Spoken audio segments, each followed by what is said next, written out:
There were, in an early year of this century, two members of the troop of scouts attached to a famous school, named respectively Arthur Wilcox and Stanley Judkins. They were the same age, boarded in the same house, were in the same division, and naturally were members of the same patrol.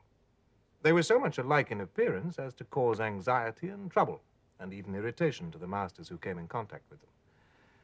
But oh, how different were they in their inward man or boy. As a scout, Arthur Wilcox secured every badge and distinction for which he competed. The cookery badge, the map-making badge, the life-saving badge, the badge for picking up bits of newspaper, the badge for not slamming the door when leaving pupil room, and many others. You cannot be surprised to hear that Mr. Hope Jones added a special verse to each of his songs in commendation of Arthur Wilcox, or that the lower master burst into tears when handing him the Good Conduct Medal in its handsome claret-colored case, the medal which had been unanimously voted to him by the whole of the third form. You cannot again wonder that in after years Arthur Wilcox was the first boy to become captain of both the school and of the Oppidans, or that the strain of carrying out the duties of both positions, coupled with the ordinary work of the school, was so severe that a complete rest for 6 months, followed by a voyage round the world, was pronounced an absolute necessity by the family doctor. It would be pleasant task to trace the steps by which he attained the giddy eminence he now occupies. But for the moment, enough of Arthur Wilcox. Time presses, and we must turn to a very different matter, the career of Stanley Judkins. As a scout, Stanley Judkins secured no badge save those which he was able to abstract from members of other patrols. In the cookery competition, he was detected trying to introduce squibs into the Dutch oven of the next-door competitors. For the tidiness badge, he was disqualified because, in the midsummer school time, which chanced to be hot, he could not be dissuaded from sitting with his fingers in the ink, as he said, for coolness' sake. For one piece of paper which he picked up, he must have dropped at least 6 banana skins or orange peels. Aged women, seeing him approaching, would beg him with tears in their eyes not to carry their pails of water across the road. They knew too well what the result would be. In short, Stanley Judkins was no credit to the scouts, and there was talk on more than one occasion of informing him that his services were no longer required. In the end, however, milder counsels prevailed, and it was decided to give him another chance. So it is that we find him camping with the troop at the beginning of the midsummer holidays. It was a lovely morning. Stanley and one or two of his friends, for he still had friends, lay basking on the top of a grassy down, staring at a clump of trees in the middle distance. "I wonder what that place is called," said Stanley. "Anybody got a map?" "Here's one," said Wilfred Pipsqueak, ever resourceful. "And there's the place marked on it. But it's inside the Red Ring. We're not allowed there." "You can ask this old chap what it's called if you're so keen to find out," said Algernon de Montmorency. This old chap was an old shepherd who had come up and was standing behind him. "Good morning, young gents," he said. "You got a fine day for your doings, ain't you?" "Yes, thank you," said Algernon with native politeness. "Can you tell us what that clump over there's called? And what's that thing inside it?" "Of course I can tell you," said the shepherd. "That's Wailing Well, that is. But you ain't got no call to worry about that. There ain't a man or a sheep in these parts uses Wailing Well, nor haven't done all the years I've lived here." "Well, there'll be a record broken today, then," said Stanley Judkins, "because I shall go and get some water out of it for tea." "Sakes alive, young gentleman," said the shepherd in a startled voice. "Don't you get to talking that way. Why, ain't your master give you notice not to go by there?" "Yes, they have," said Wilfred Pipsqueak. "Shut up, you ass," said Stanley Judkins. "What's the matter with it? Isn't the water good?"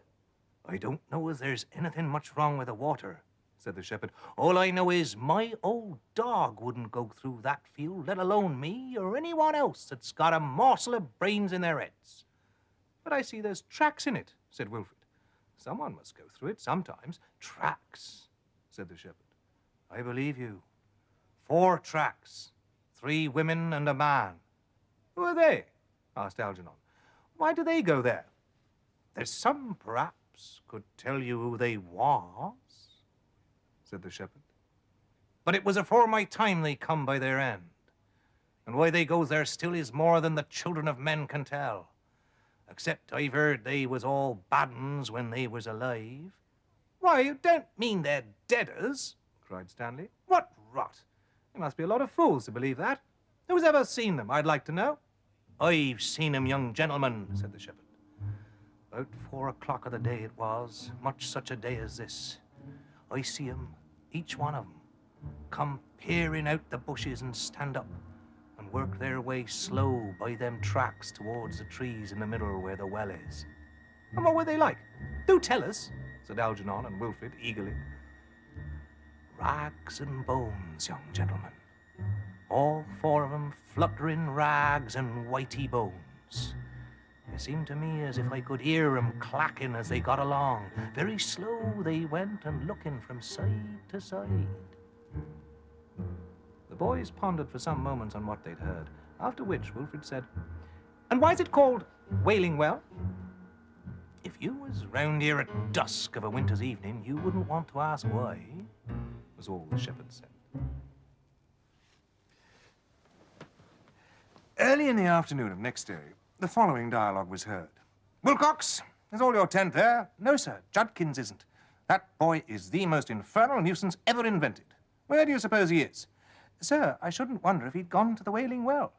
"Do you mean inside the Red Ring? Good heavens, what makes you think he's gone there?" "Why, he was terribly keen to know about it yesterday, and we were talking to a shepherd man, and he told us a lot about it and advised us not to go there. But Judkins didn't believe him and said he meant to go." "Young ass," said Mr. Hope Jones. "Did he take anything with him?" "Yes, I think he took some rope and a can. We did tell him he'd be a fool to go." "Little brute. What the deuce does he mean by pinching stores like that? Well, come along, you 3, we must go after him. Why can't people keep the simplest orders?"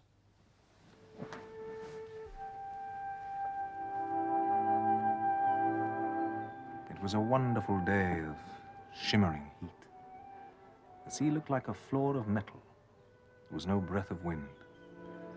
They were all exhausted when they got to the top and flung themselves down on the hot grass. Below them, the well inside the clump of bent and gnarled Scotch firs was plainly visible, and so were the 4 tracks, winding about among the thorns and rough growth. "Nothing to be seen of him yet," said Mr. Hope Jones. "But we must keep a sharp lookout. I thought I saw the bushes stir down there." "Yes," said Wilcox, "so did I. Look, no, that can't be him. It's somebody, though, putting their head up, isn't it? I thought it was, but I'm not sure." Silence for a moment. Then, "That's him, sure enough," said Wilcox, "getting over the hedge on the far side. Don't you see? With a shiny thing. That's the can you said he had." "Yes, it's him. And he's making straight for the trees," said Wilfrid. At this moment, Algernon, who had been staring with all his might, broke into a scream. "What's on that track? On all 4s. Oh, it's the woman. Oh, don't let me look at her. Don't let it happen." And he rolled over, clutching at the grass and trying to bury his head in it. "Stop that," said Mr. Hope Jones loudly, but it was no use. "Look here," he said. "I must go down there. You stop here, Wilfrid, and look after that boy. Wilcox, you run as hard as you can to the camp and get some help." They ran off, both of them. Wilfrid was left alone with Algernon and did his best to calm him, but indeed he was not much happier himself. From time to time, he glanced down the hill and into the field. He saw Mr. Hope Jones drawing nearer at a swift pace, and then, to his great surprise, he saw him stop, look up and round about him, and turn quickly off at an angle. What could be the reason? He looked at the field, and there he saw a terrible figure. Something in ragged black with whitish patches breaking out of it. The head perched on a long, thin neck, half hidden by a shapeless sort of blackened sunbonnet.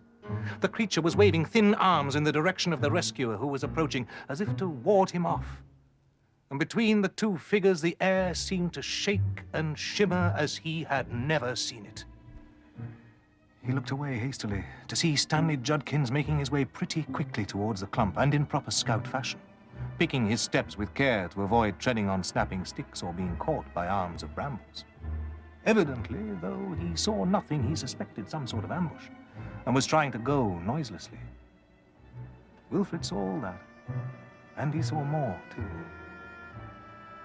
With a sudden and dreadful sinking of the heart, he caught sight of someone among the trees waiting, and again of another of the hideous black figures, working slowly along the track from another part of the field, looking from side to side as the shepherd had described it. Worst of all, he saw a 4th, Unmistakably a man this time, rising out of the bushes a few yards behind the wretched Stanley, and painfully as it seemed, crawling into the track. On all sides, the miserable victim was cut off. Wilfred was at his wits' end. He rushed at Algernon and shook him. "Get up," he said. "Yell as loud as you can. Oh, if we'd only got a whistle." Algernon pulled himself together. "There's one," he said. "Wilcox's. He must have dropped it." So one whistled, the other screamed. In the still air, the sound carried. Stanley heard. He stopped. He turned round. And then, indeed, a cry was heard, more piercing and dreadful than any that the boys on the hill could raise. It was too late. The crouched figure behind Stanley sprang at him and caught him about the waist. Stanley struck with his can, the only weapon he had. The rim of a broken black hat fell off the creature's head and showed a white skull with stains that might be wisps of hair. By this time, one of the women had reached the pair and was pulling at the rope that was coiled about Stanley's neck. Between them, they overpowered him in a moment. The awful screaming ceased, and then the three passed within the circle of the clump of firs. Yet for a moment, it seemed as if rescue might come. Mr. Hope Jones had scrambled over the hedge and was plunging through the bushes. At the same time, the boys glanced behind them and saw a troop of figures coming over the top of the next down. The rescuers from the camp had arrived. A few hasty words and all were dashing down the hill. They had just entered the field when they met Mr. Hope Jones. Over his shoulder hung the corpse of Stanley Judkins. He'd cut it from the branch to which he found it hanging, waving to and fro. There was not a drop of blood in the body. On the following day, Mr. Hope Jones sallied forth with an axe, and with the expressed intention of cutting down every tree in the clump and of burning every bush in the field. He returned with a nasty cut in his leg and a broken axe helve. Not a spark of fire could he light, and on no single tree could he make the least impression. I have heard that the present population of the Wailing well field consists of 3 women, a man, and a boy. Such is the story of the career of Stanley Judkins, and of a portion of the career of Arthur Wilcox.